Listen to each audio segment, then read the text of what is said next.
Today's video is sponsored by Tokyo Treat and Sakurako. Sparking Zero DLC 3 is officially dead for the month of August.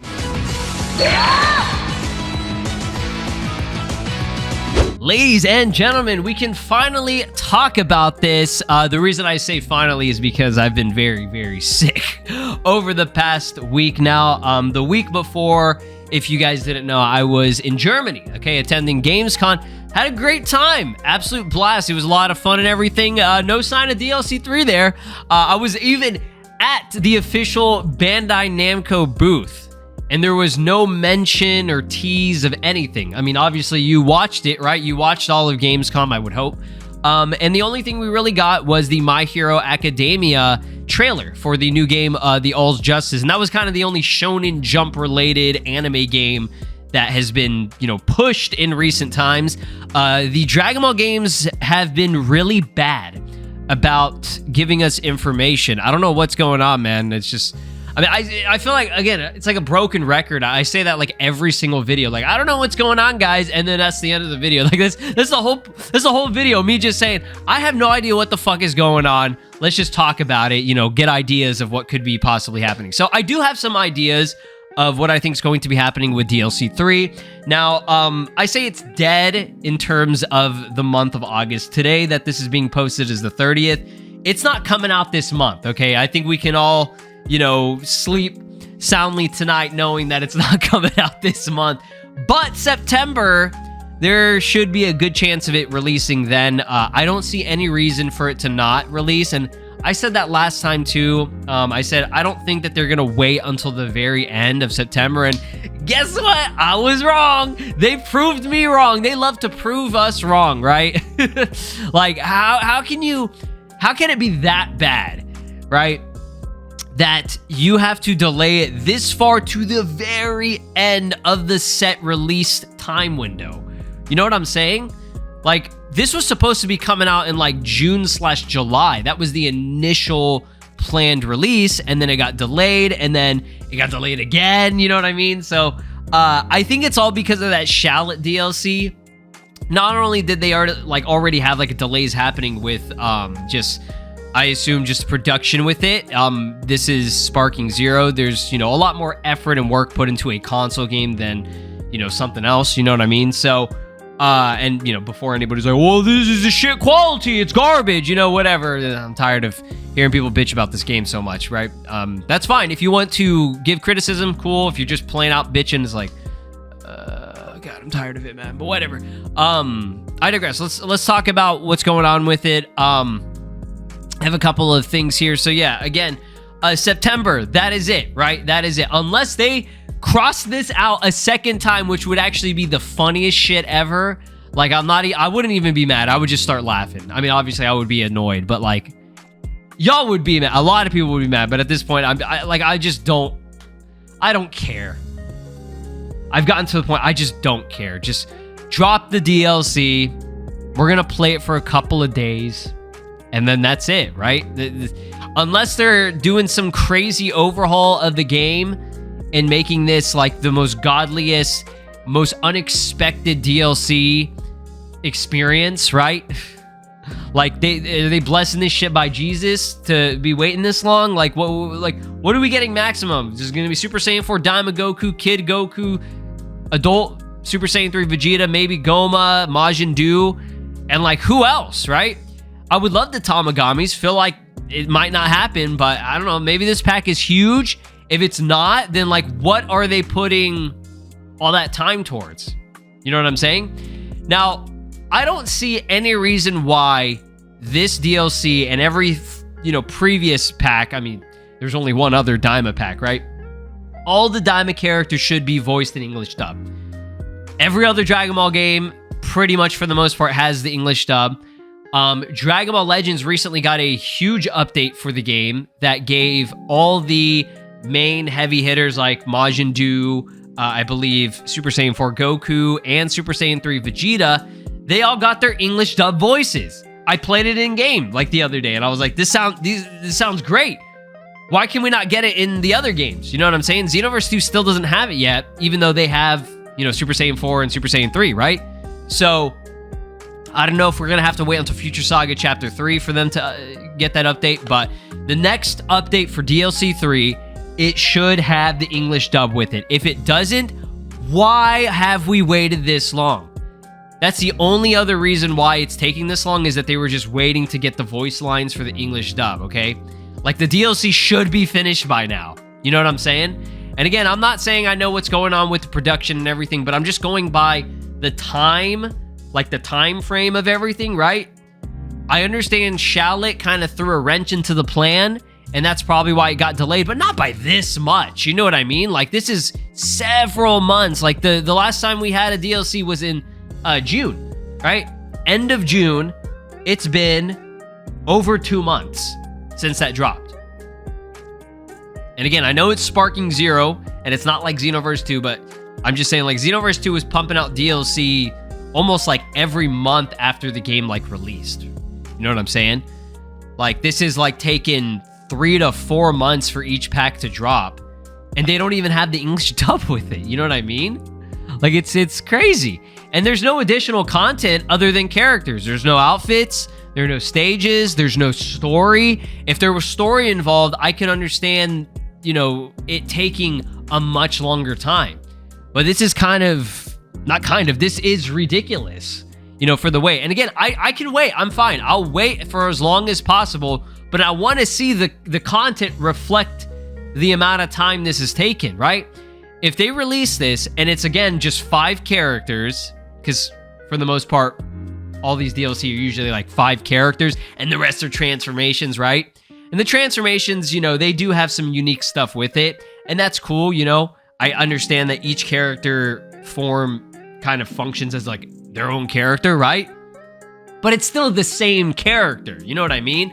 Like, even with Superhero, Piccolo and Gohan took up the majority of the slots, right? It was 11 playable characters, but you had like 4 fucking versions of Gohan. You had his base, Super Saiyan, Ultimate, and then obviously Beast is the one that we cared about, right?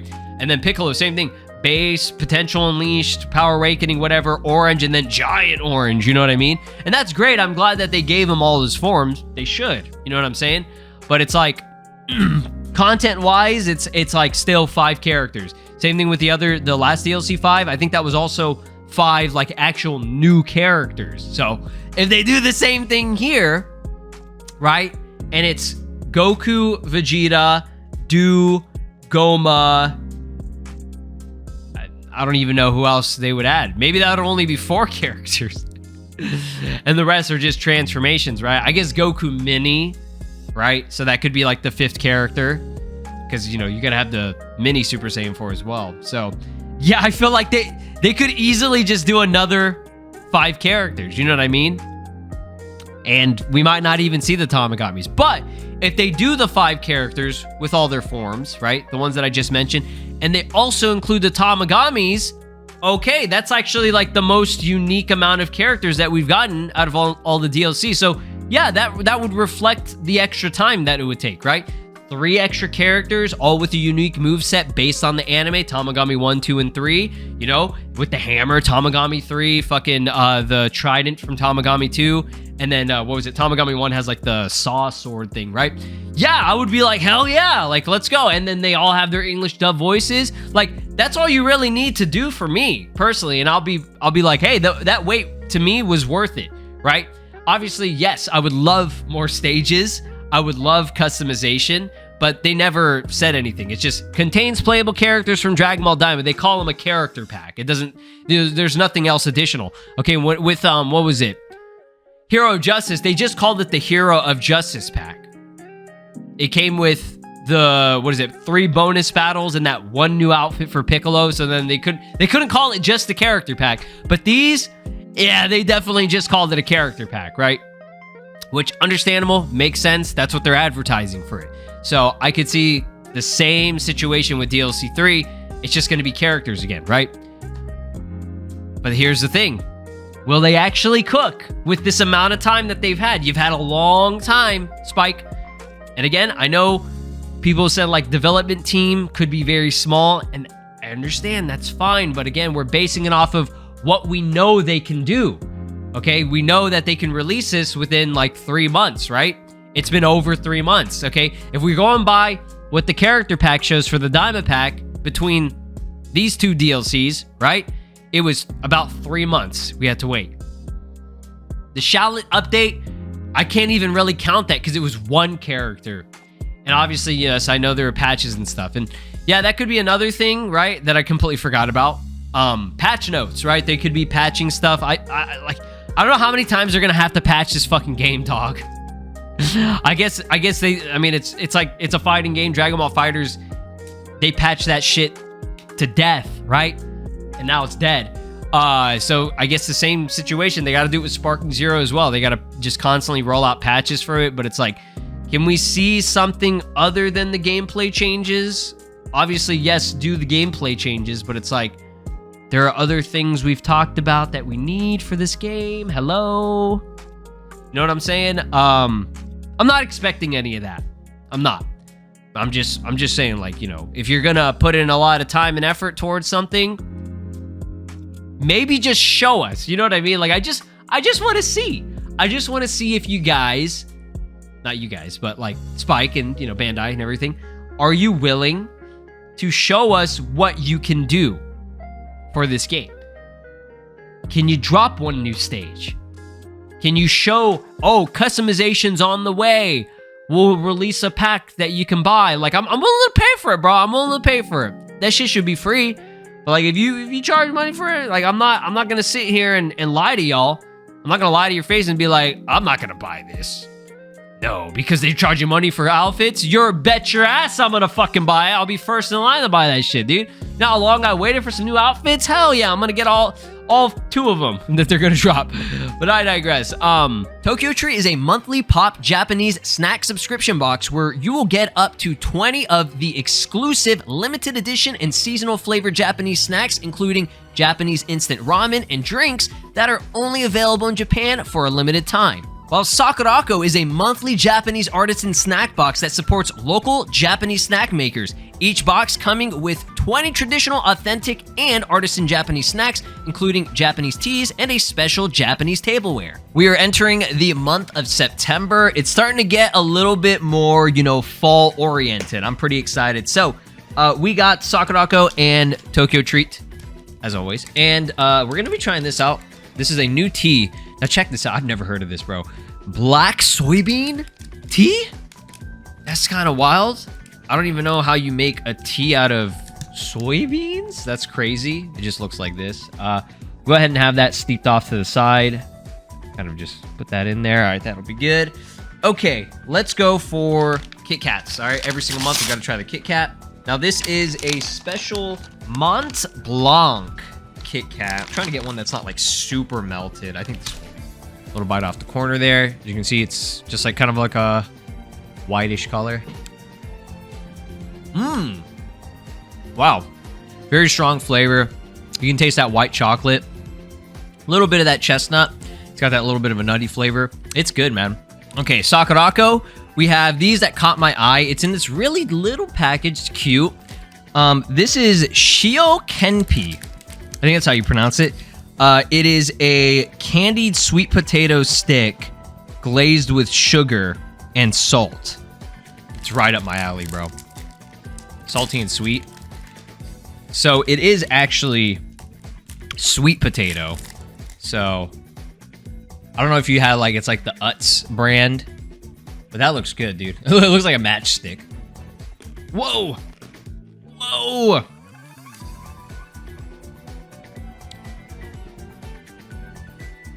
I love it. Oh my God, these are amazing. I like stuff when it's not like super overly sweet. It's got a very subtle sweetness to it. The potato flavor is extremely strong, and it does have a little bit of saltiness to it. Like, it's not like, again, nothing is like overpowering. It's just that real strong potato flavor. I love these, bro. These are so good. Get a sip of that tea. Kind of went everywhere. That is a very unique flavor of tea. I don't think I've had that before, but it's pretty good. Now, the last thing here, very hyped for. Look at this, bro. So it's for the, and it's like the Moon Festival. Tsukimi Yunomi. Check this out. Look at this. It's got the little bunny rabbit. It's got the moon. That is beautiful, man. Sakurako always coming through with a fancy tableware item. So this Yunomi is a Japanese teacup embossed with various tsukimi motifs, including the full harvest moon, Suzuki pampas grass, as well as charming rabbits. That is so nice, dude. I really like. Look at the little bunnies, dude. The little rabbits. Those are cute. This month's theme for Tokyo Treat is the Snacktastic Moonfest. Get ready to join the autumn fun and enjoy the glow of the full moon with this month's Tokyo Treat snack box. Each year, Japan launches limited edition lunar and rabbit-themed snacks to celebrate the tsukimi, or moon viewing, like these moontastic pudding mochi, carrot crunch rice puffs, and sweet potato wafer rolls. And your fall-inspired feast isn't complete without a seasonal favorite, chestnuts, which you can taste in this month's mouth-watering Mount Blanc Kit Kats. This month's theme for Sakurako is the Autumn Moon Festival. This month for Sakurako, it allows you to authentically experience Japan's tradition of tsukimi, savor the season's delicacies, and welcome the autumn with snacks best enjoyed under the warm glow of the harvest moon, featuring tsukimi-themed cookies, carefully crafted rabbit soft chews and manju, and a delicate tsukimi mikan cream cookie. This month's Sakurako snacks pair perfectly with the tsukimi gokukucha, which can be elegantly served in this month's box-exclusive home good, the Tsukimi Yunomi Cup. If you have any allergies, be sure to look in each box with the cultural booklet, which lists off all of the allergen information. Use code SLOWS to get $5 off for your first Sakurako box through the link down below in the description, and also to get $5 off for your first Tokyo Treat box, also down in the link in the description below. This is just more of a rant video overall. So we did get a Sparking Zero trailer the other day, but again, it was the Nintendo Switch and Nintendo Switch 2 trailer. They actually didn't post it to the Bandai Namco America channel. Now, I don't know why, but they sure as hell posted it to the European channel. I don't know if this is the same exact trailer. It's not, because this one is actually longer. This is 4 minutes and 19 seconds. That was the most recent one. And the only new thing is that they showed some of the gameplay with the motion controls, like what you're actually doing, and it's exactly like the Wii version. It's awesome, right? It's cool. I'm excited to, you know, play this in the motion control aspect just to try it out. And obviously, I really want to see how the game will play, how smooth it is. I mean, it's not going to be very smooth, but I just want to see how the Switch 2 version is. You know what I mean? This isn't like, oh shit, this is like #1 game ever or anything. It's the same fucking game, right? It's the same fucking game, but you get a little bit of a different experience, okay? That's the only thing that is kind of cool. But this isn't like new DLC or anything. There's no new content in this, right? But there could be a chance that since they are releasing it on the Switch, they do this on other, you know, games and stuff. And I'm jumping way too far ahead, but usually they'll eventually announce like a Season Pass 2, right? And maybe we'll have content for throughout all of 2026 that we could possibly see. You know what I'm saying? But that's what they were updating the fucking, the playlist. Everybody was like, what's, you know, why is the playlist constantly getting updated? You have this many hidden videos and stuff. And I think there are 8 hidden videos on the Sparking Zero playlist, if I recall correctly. Yeah, I think there's like 28 videos and only 20 of them are like visible. You know what I'm saying? But yeah, I think that's what it is. They're just constantly, I mean, again, I'm sure that they have the DLC ready for the most part, and maybe they're just waiting on the voices, which they have now. Okay? So I think it's going to be end of September. I really do think that. I don't see, again, there's no reason why it should be any later than that. And the reason why the end of September actually kind of does work, right? Bear with me here. Is it could be like a, you know, not a coincidence, but falling in line with the 1-year anniversary of this game. You know what I mean? Generally, Xenoverse 2 does this where every fall, which is when the game initially launched, it was the like last week, I think, of October is when it released in 2016. Every fall, we've gotten pretty much a big DLC drop, right? Some just examples that come to mind is, what was that game called? Legendary Pack 2. That was one of the best DLCs that released. We got the Super Saiyan God Awoken skill with it. You had Full Power Deep Fried Jiren, DBS Gogeta that could transform into Super Saiyan, and then Super Saiyan 2 Kale and Caulifla. That was like an anniversary-worthy celebration type of thing, right? And that released, I believe, in like early-ish October, or sorry, not October, November, if I recall correctly. They did the same thing with the Ultra Instinct big update, right? That added the new festival, the new like cross versus mode, and they even showed the next upcoming roadmap for what's to come for the game. Future Saga Chapter 1, 2, 3, and 4. Right? They had a full roadmap laid out for it back in, excuse me, still have a bit of a cough. Back in 2023, it was, I think in October of 2023, they released it, and then they showed that roadmap and everything, right? So October/November is a good time for them to release DLC, and that could be the same thing with Sparking Zero. Now, they probably don't want it too close to when Xenoverse 2 is going to be releasing its content. So, end of September, we have early September for Gekushin Squadra, end of September for Sparking Zero most likely, and then we'll probably see Xenoverse 2 maybe around November. That's usually when they want to drop DLC, right? And then also for November, we'll have the Switch 2 version and the regular Switch version for Sparking Zero. So if they can just go with that, right, with those releases, those release time frames, we have a good rest of the year, right? We only have like 3 more months. September, October, November, no, 4 months. I'm stupid. Can't count. Can't do math. Yeah, we got like 4 months left. So for the console games, that's a good amount of Dragon Ball stuff. If they can actually, you know, communicate. Like, that's the thing. If they could just communicate with us and say what's going on, maybe drop a teaser for some of this shit, I think a lot of people would be, you know, have less of an issue with how bad everything is. Like, it just feels like every game right now for the consoles is just flat out dead. Not even on like life support. Like that's what that is. It's over. These games are cooked right now. Like, there's nothing new. You were just playing old content for Sparking Zero since Shallot, and that's not even really a big update. So realistically, the last major update with DLC was back in late April. It's insane to me. It blows my mind. But if they are waiting to kind of meet the 1-year anniversary, maybe that's what's going on, and maybe there'll be a little bit more. Maybe there'll be some more than just our character pack. Okay, maybe via the free update patch, there's something, or they announce something. Oh, this many copies sold. Maybe they finally hit 6 million. I doubt it. Because they would have said something by now.